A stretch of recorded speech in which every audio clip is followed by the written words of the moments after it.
I'm going to be reading from the NIV version, Isaiah chapter 9, verses 2 and 6 through 7. The people walking in darkness have seen a great light. On those living in the land of deep darkness, a light has dawned. For to us a child is born, to us a son is given, and the government will be on his shoulders, and he will be called Wonderful Counselor, Mighty God, Everlasting Father, Prince of Peace. Of the greatness of his government and peace there will be no end. He will reign on David's throne and over his kingdom, establishing and upholding it with justice and righteousness from that time on and forever. The zeal of the Lord Almighty will accomplish this. So as Pastor Dwayne said, I'm so excited to be able to start off the Advent season talking about the candle of hope. And I was thinking today is a beautiful day for me to do that, because I know a lot of you can think about, you have a day where you remember what you were doing on that day, but I very distinctly remember what I was doing on this day at this exact time 3 years ago. And that was laying in my husband's hospice bed in the last hour of his life, holding his hand. And I know that at 10:15, 3 years ago today, that's what I was doing. And I'm so grateful to be standing here to be able to share about hope, because in this season where I think so many of us feel confined to our homes, confined to what we're doing, I think about the gift my husband gave us 5 days before at midnight on a Friday night when Pastor Dave came over and baptized my husband.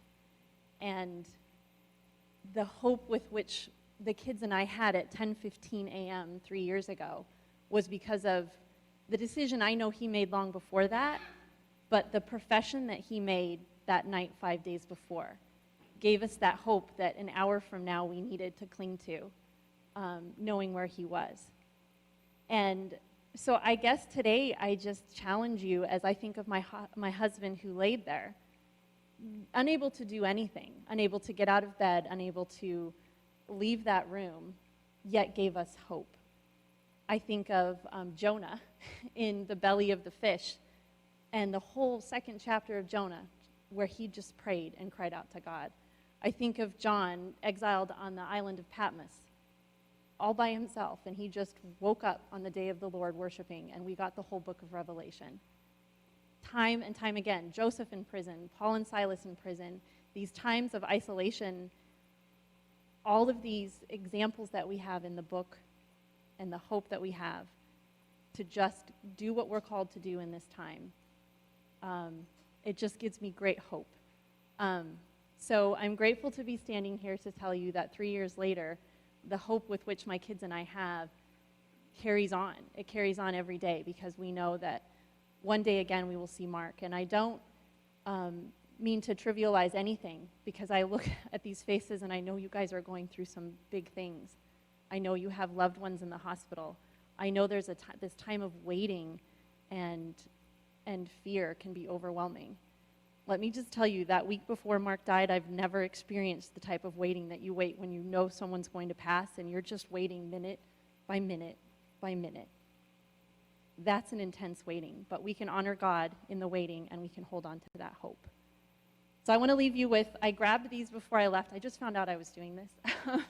So I made these magnets 2 years ago on the 1-year anniversary after Mark passed, and I put scripture on it from 1 Corinthians 2:9 that says, "No eye has seen, nor ear heard, nor have entered into the hearts of man the things which God has prepared for those who love him." So I'm going to stick a bunch of these magnets out. It's a picture that Mark took of a cross over at Push Ridge High School. If any of you want to grab them, and we can hold on to the hope to which we have been called, to the hope that Isaiah was talking about of the coming Christ.